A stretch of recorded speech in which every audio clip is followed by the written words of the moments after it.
your senators and your House of Representatives are truly picking stocks that beat the market, and instead of griping about it and complaining about it and the corruption, why not make money off it? We did deep research in terms of understanding what are the reasons that you should know for when you should be buying and listening to the Congressional trade and when you shouldn't. And we even dug into one trade that we think could be interesting right now based on what a member of Congress did. Today, on the Altimetry Authority. Let's talk earnings and favorite pastime. So let me just say, earnings Wall Street. That's why do they 2.5x. because their compensation goes up. Wall Street's wrong again.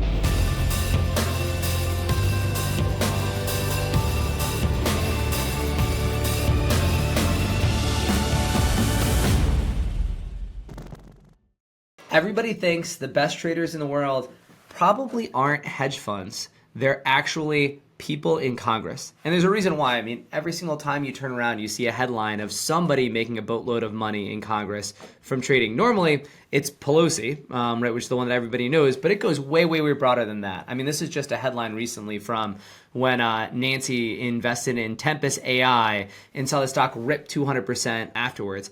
I mean, it's such a meme, everybody, that literally you have congressional candidates, a senatorial candidate, and even a Democratic senatorial candidate. So you don't even think this is somebody making fun of Nancy from the other side. Literally said, hey, look, I actually made 60% on trades just from following what Pelosi did for a trade. The data shows it too. I mean, this is just right. This is research that we did showing how did congressional trades do over the last basically 15 plus years. And we did this analysis on thousands of different congressional trades. We looked at how did they do versus how did the S&P 500. And I mean, the numbers are staggering. Joel, if you want to take everybody through just how good these numbers are. So yeah, it's their overall annualized returns. Now, this research was done since 2012. So mind you, this isn't a bull market. And when we've had big drawdowns, it doesn't show that they're any better than anyone else. In fact, it looks like they don't know when bear markets occur. So that's important. This is really stock trading they're good at, not good at macro. They're not good at macro. But as long as we're in a bull market, it would appear that they're getting returns, 19.5% returns annual versus the S&P at 11.8. Standard deviation is when there's drawdowns happen, they pretty much have the same level of drawdown. The volatility of the stocks they're buying in as a portfolio, almost no difference from the S&P 500, and yet they're getting this kind of return. When you put it together, you're talking about they're not better than Buffett his first 20 years, but they're definitely better than Buffett over the last 20 plus years, maybe the last 30 even, in terms of their performance and their record. Now, they're also not running full portfolios. Buffett has to run an entire portfolio, and he always has to put cash at work. So they do get a little bit of a kicker because we only see what they're doing, but that doesn't mean that they've put all of their money at work. It could be they had a lot of cash sitting around also. So you can't directly compare it to Buffett the way people have been. Everyone's saying, oh, better than Buffett. I'm like, Buffett's got $300 billion he has to put to work.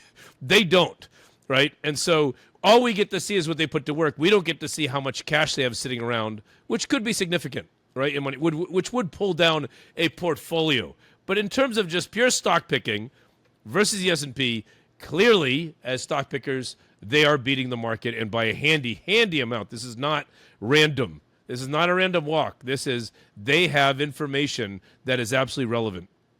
And right, and so everybody, just for context, to just really zero in on this, the fact that their standard deviation, the volatility of their investments, is the same as the S&P 500 and they're generating double the return. Normally you'd see double the standard deviation because you're saying double the return. You're just chasing higher vol.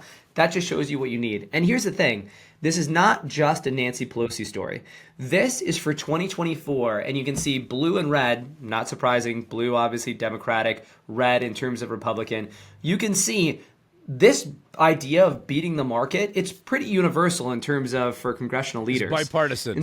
When it comes to bipartisan, it comes to making money 100%. With inside information, material information is definitely a bipartisan corruption, if you want to call it that. Yeah, but also, Rob, I noticed there's 8 to 10 Congress people that still do a bad job. Their stock picks still do under the S&P, but in total, Congress is a great stock picking mechanism. Right, and for sure, and for everybody, we're going to give you a little context in a moment in terms of what it is that helps you figure out who might win and who won't. But here's the thing. So as you go through this, so Now, here's a nuance to give on Nancy and Pelosi's trading and in the Pelosi family, right? It's mostly Paul. When you look at their performance, her performance looks a little better than it would if she was doing what average people do. Because what they do, they're not buying stocks. Generally, what the Pelosi's do is they buy in the money leaps, long-term call options that allow them to basically effectively take leverage on their position. If you look at also, David Rozier here.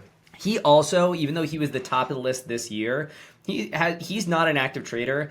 The only reason why he's up there is because the fact that he owns NVIDIA and has owned NVIDIA for forever and a couple of the Meg 7. So he did particularly well. But where we want to focus in is the people who are active traders, and it seems like they have some advantage here.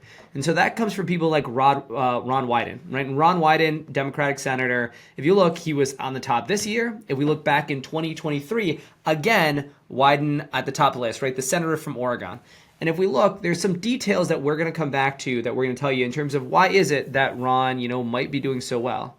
Another example of somebody who consistently does well, Dan Crenshaw, right? Dan Crenshaw, the senator from Texas, also does very, very well the last few years. I mean, just for context, right, you're talking about somebody who did 61% last year, 40% the year beforehand. And so Dan, there might be something about Dan that gives him an advantage. Let's dig in. And then we've also got Debbie Wasserman Schultz, who is a congresswoman from Florida, who also has done very, very well in recent years. So what is it that allows these people who trade so regularly to do so well? And so the first thing that obviously everybody jumps to conclusion is, oh, whichever side you are, you're a Republican, the Democrats are the problem. You're a Democrat, oh, the Republicans are doing just as much as Nancy. It's Nancy, but then all the Republicans. No. There is literally no difference for all intents and purpose between the performance of Democrats and Republicans. What this is, again, this is showing you the S&P 500, and then it's showing you the positions done by Democrats, Republicans, and independents. Right? So independents basically do what the market does. Democrats and Republicans, there you go. They both do very, very well. The difference between that red and blue line, the difference between the two of them is immaterial relative to how much alpha they both generate versus the market as a whole. So yes, there might be a little more or less, but the fact is, it is immaterial. The fact is, they do better than the market. You might also say, is it how long you were in Washington? Is it because Nancy has been there for 50 years and, somebody who's only been there for a year just doesn't have the same advantage? Well, what this shows you here is, I understand this is a busy chart, but we've grouped them in seniority in five groups, the shortest, the longest, and everybody in between. And so if you were going to say that duration in Congress gives you alpha, you'd expect the red line to be the lowest line, and you'd expect the purple line to be the highest line. Now, the reality is you've got all over the place here, right? I mean, the seniority group 4, right, which is the fourth longest tenured group of people, do the worst, right? And then you've got this clump in terms of everybody else. There doesn't seem to be any statistical significance about time in Washington. And also, you might say, it's probably that the Senate knows stuff that the House doesn't. Same thing here. There is some modicum of difference here that's shown up, but in reality, it's noise relative to the alpha that you get from being in Congress, for being on the Hill in general. Statistically the same. Yeah. Exactly. Yeah. And so, like I said, we went through and we analyzed thousands of trades over the last 20 years. And we statistically looked at, let's think of all of the classic metrics that people assume are going to make a difference. Party, no statistical difference. Age, seniority, no statistical difference. Trade count, those who trade a lot versus those who trade a little, no statistical difference. Chamber, House versus Senate, no statistical difference. Female politicians do outperform male politicians. By the way, this is also a fun fact, true for portfolio managers. Statistically, it is. There's been really good research about the fact that female portfolio managers do better than male portfolio managers. Who knows if it's because of Joel, our masculine need to take risks or whatever else it is. Who knows? But the data's out there. There was a scandal that based on that a trader at a large firm forced the younger trader to start taking estrogen because they thought it would make him a better trader. By the way, it did not work. In fact, it ended up in a gigantic lawsuit against actually one of our clients, which is just like the levels that people go to say, wow, maybe there's an opportunity there. It's something other than just estrogen anyway that's making that happen. Yes, exactly. But so those did not matter, but we found two factors that really did. The first one that mattered is if you have an Ivy League education. And the second is whether or not you are on a committee with real economic impact that you can take in the committee. And so, Joel, I mean, Ivy League, I guess, what do you think that kind of means in terms of Ivy League? What does that mean to you, Joel? So what you're saying is, right, and what the research shows is that the second one, I'll take the second part first, which is if you're in a committee relevant to have information to the stocks you're picking, it matters. So if you're in the House Ways and Means Committee and you're buying NVIDIA, why would these two things be related, right?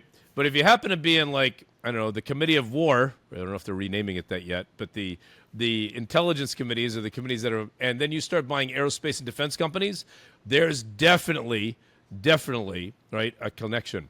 From the Ivy League standpoint, it's also, are you in a network of people? Meaning there could be some back and forth where they're saying, hey, here's what we're doing. And then your Ivy League network says, well, if you're going to do that, here's the companies that'll do well. Meaning there could be some conversations that are going on because you've got these connections with people in other parts of corporate America. It's not just you sitting on the committee and going, oh, I know what stock is going to do well. There's something going on in the network of Ivy League that's leading to better stocks being chosen relevant to policies that are being put in place. Exactly. And so everybody, right, the context for this is the idea that it's effectively when you think about investing in stocks, we always teach everybody there's three things you have to do. You have to know what the market's thinking, know why the market's wrong, and know when the market's going to realize it.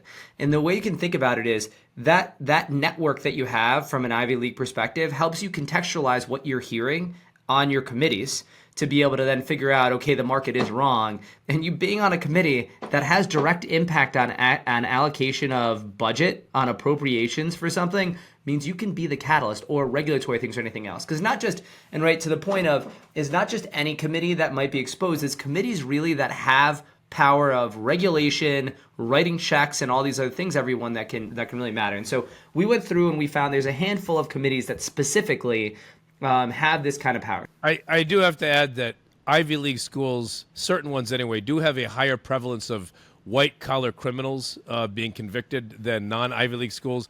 I'm not saying I'm making the connection there. I'm simply saying that, it's an anecdote. Take it for what it's worth. Yeah, exactly. That friends share information with friends, and sometimes that puts people behind bars, and sometimes that means that congressional members make a lot of money. But so the first one of these is the House and Senate Armed Services Committee, right? This one is very straightforward. I mean, literally, they are approving appropriations for different defense contractor opportunities. The second, Energy and Commerce Committees. This makes sense. These are highly regulated industries where the government has a lot of say in terms of what's going to happen and what you're going to support and what you're not going to support. Housing and Urban Affairs and Financial Services. Again, very, very regulated in terms of financial services, policy-driven and regulation-driven in terms of housing and urban affairs. And then lastly, of course, technology.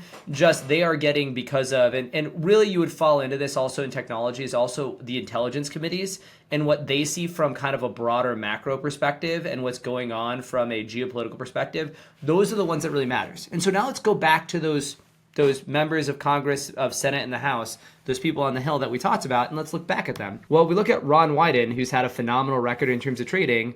We see finance, energy and natural resources, and we see intelligence, and also a committee on taxation. Really, in terms of writing the tax code, gonna matter in terms of what happens for specific potential opportunities.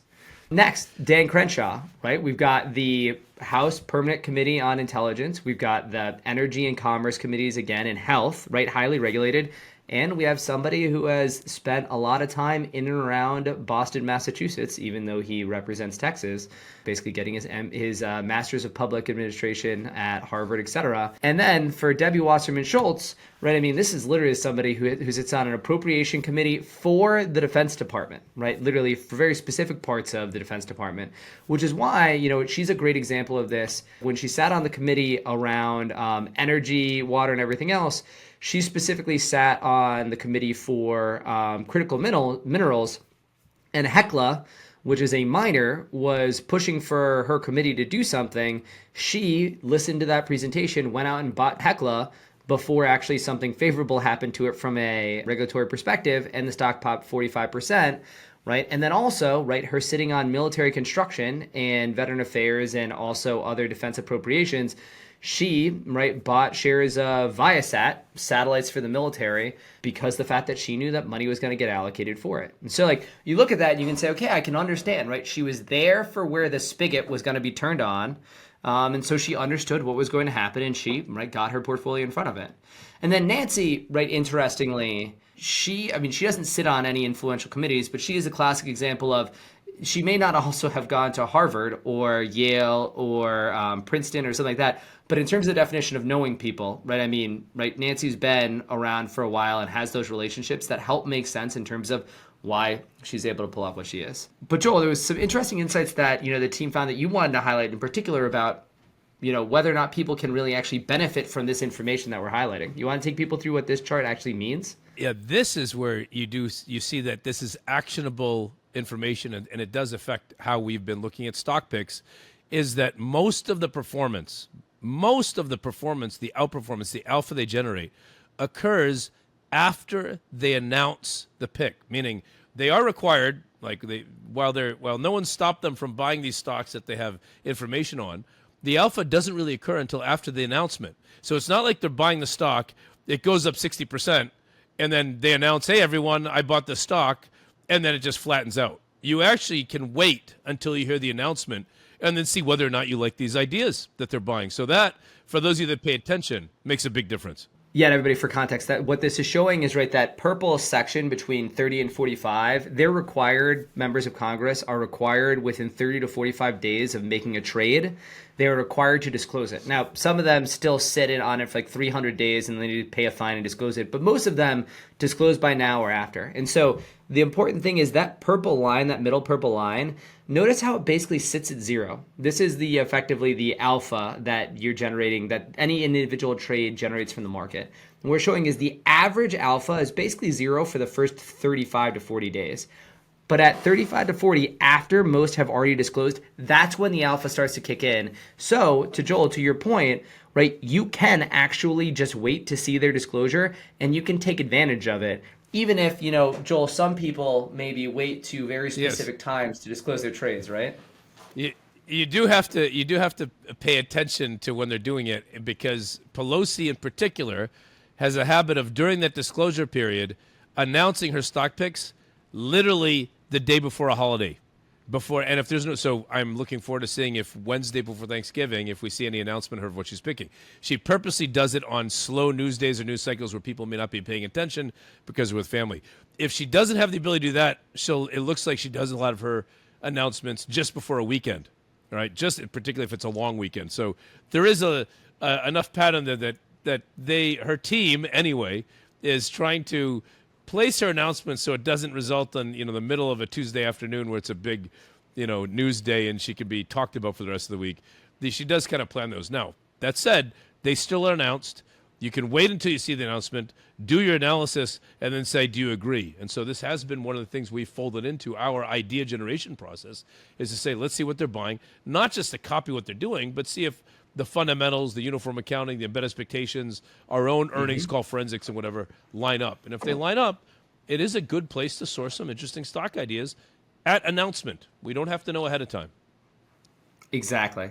And so everybody, you might say, yeah, all this research is well and good, guys. But Joel, Rob, do you guys have any actual actionable insights from this? And we do. One that actually recently popped up. So Gil Cisneros from a Democratic House member of the House from California, who sits on the Armed Services Committee. And he, interestingly, recently made a trade on Standard Aero, which is actually material for him. And so Standard Aero, for everybody, for context in terms of what they do MRO, maintenance repair operations for aircraft. And there may be an opportunity for them. They normally do a lot of civilian stuff, but they have some military contracts. And it looks like there may be an opportunity for them to actually get a military contract. And so, Joel, let's take everybody through if this looks like it might be an interesting trade based on the altimeter. So, this is a lot of their work can be project-based. They near zero returns in 2020. Great, fantastic. This is all, of course, uniform accounting. These are not the numbers you'd see if you pull up Bloomberg or Reuters or Yahoo Finance. These are the cleaned up, real economic returns of the company. And great year in 2021. Not a good year in 22, terrible year in 23, gets back to break even in 24. But what does Wall Street think about where Standard Arrow's headed?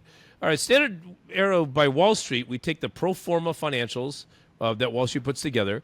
We, in aggregate, say, what do they suggest the next year and a half is going to look like? In 2025, we take whatever 10 Qs are available, and we fold that in with any forecast for the balance of the year that we get from Wall Street. And it looks like, all right, they're slightly on the up from where they were from 24, and that 25 and 26 will be, pretty decent years, right, from, again, what we saw in some other years. Interesting enough, the stock market is not aware of this. The stock market has not picked up on this trade or this opportunity, and right now is saying, yeah, whatever Wall Street is forecasting, I'm just going to flatline that into perpetuity. So there is no excess, hey, we're going to suddenly get a couple contracts no one's expecting, and yet Gil Cisneros is buying the stock for some reason, given he's on the Armed Services Committee.